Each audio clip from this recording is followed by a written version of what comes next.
All right. Shalom, Israel. I'd like to give all praises, honor, and glory to Yahweh, Ba'ashem Yahushai, the B'wanis, the apostles, and the elders, great millstone, and Shalom, select out there, doing this work of faith, a labor of love, and true sincerity. All right. I want to get into a brief, a health briefing, real fast. While I'm on break, I really don't have that much time, but since I'm experiencing a real a kind of bad sore throat, I figure I'd get into that. So pretty much, I had woke up, I noticed, my lymph node on the right side was swollen. It's a little sore. So, we have lymph nodes, on various parts of our body, mainly, our throats, both sides of the throat, underneath your armpits, and in the groin areas, and they also consider, or Esau also considers, the spleen as the largest lymph node. That's what they consider it, because it plays a big factor in the immunity as well. So, and one key thing you always, want to keep your lymph nodes, free from, different chemicals and different stuff like that, so that, they can properly, send through, what I'm saying, the blood and different things of that nature, because dealing with, the lymph nodes, pretty much like you'll have, like a woman, for instance, a woman may be spraying all types of perfume, or even men, may spraying perfumes and, colognes all up on their neck, placing those chemicals inside of their body. But the lymph nodes absorb all of that. The lymph nodes pretty much absorb harmful toxins, as a defense mechanism from them entering your body and doing great harm to you. That's what the lymph nodes are there for. So if you feel a swelling, in your lymph nodes, whether if it's under your armpits, your neck, or in your groin area, that's a sign of your body trying to protect itself. Because, pretty much how they describe the immune system is nothing more than a defense system. It's your body's defense mechanism against foreign microorganisms that don't belong within the body. So, like a few common herbs, that I would typically use when I have a sore throat, and I don't have them, pretty much on hand right now. That's why I didn't use them. But elderberry, licorice root, and wild cherry. Those are the three that I would normally mix together. Primarily, the elderberry, because the elderberry, which I want to get into a much in-depth topic on that, because that's real key, for the wintertime, even though winter is almost over, but elderberry, that's known for colds and flus, viruses, I'm saying, different cancerous cells. They even said it's good for symptoms of, for people that may have HIV, AIDS, and different things like that. It's real powerful at killing and destroying viruses, so that's definitely a herb that you want to constantly keep, on deck, especially during the wintertime.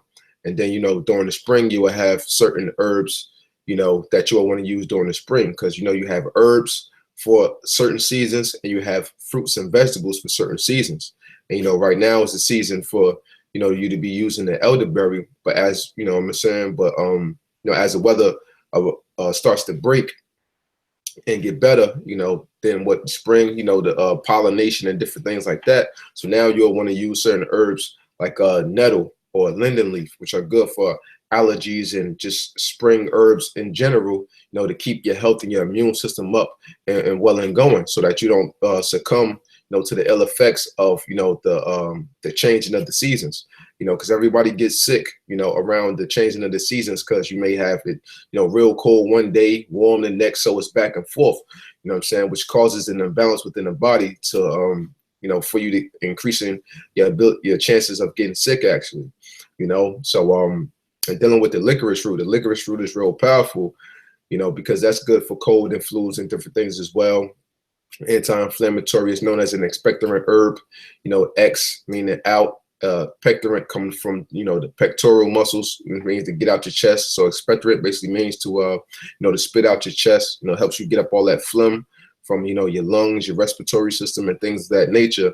And you'll notice, after you drink the tea, like with the elderberry and the licorice root, you'll notice it starts to form like a little film in the back of your throat. And that's to, to form a force field around, the germs in your throat and for you to be able to cough it back up, And, that's something that I use every single time. And every single time, even if I'm feeling a tingling, usually in my throat, I would grab some of that, what I'm saying, boil a pot of that. And, the next day, I won't be feeling that sore throat anymore that was starting to come on, or those little tingling effects, or even if I actually had got the sore throat, the next day it was definitely gone. So, those are real powerful. The wild cherry, and that's great for the cough. For coughing as well, immunity, colds, and flus, the same thing. So you have the elderberry in general, that's mainly good for the killing of the viruses. The licorice root, good for the viruses as well, but mainly for you to get the phlegm and stuff up out of your chest and to form that film around, the germs within your throat for you to spit them out.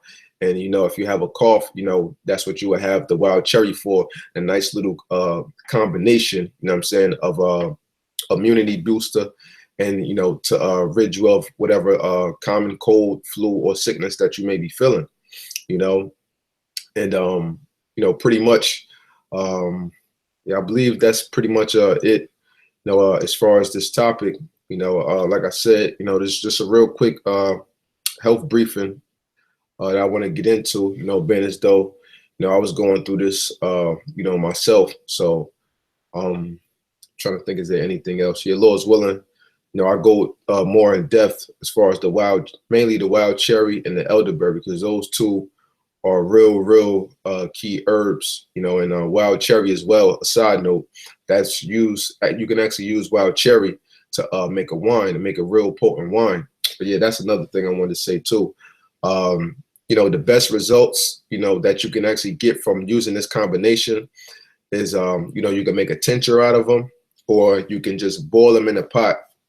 Maybe use like an ounce of each of the herb, the elderberry, the licorice root, and the wild cherry. Maybe use an ounce of each herb, or maybe 2 ounces. And if you use an ounce, of each, probably do like a half a gallon or more. If you use 2 ounces of each, then put a gallon, a gallon of water.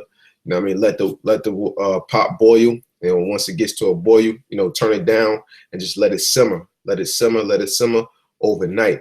What I'm saying? Let it simmer overnight. You may want to add a little more water here and there, but let it simmer overnight, because the longer it simmers, it's extracting more of the properties up out of the herbs. Turn it off in the morning. You strain it and everything like that. You bottle it up, put it in the refrigerator. What I'm saying? And then you can have it at will. And also too, you can take, I don't have any with me, but sometimes, if I have a sore throat, if I make that remedy, I will put a portion of it, in like one of those little small spray bottles. They come about like this big. You can get them in a vitamin shop and places like that. They even have bigger ones. So I'll put some in there, what I'm saying, and maybe add a little honey, as well, because honey helps to preserve herbs and different foods and things of that nature.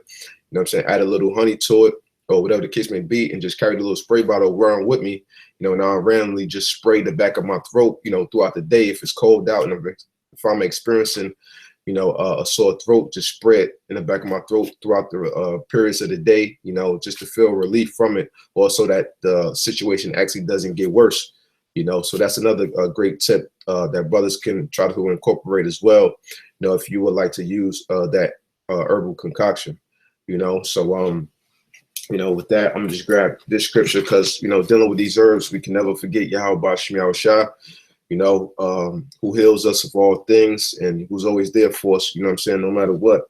So this is the book of Sirach, chapter 38, verse 9.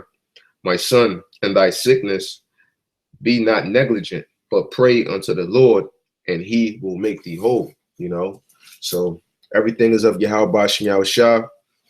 And, we have to give all praise, honor, and glory to Yahweh Shem Yahushua, at the times when we're up, at the times in which we're down, because he's, the power, that gets us through, no matter what. So with that, I hope this segment was edifying. And I'd like to give all praises, honor, and glory to Yahweh, Ba'ashem, Yahushai.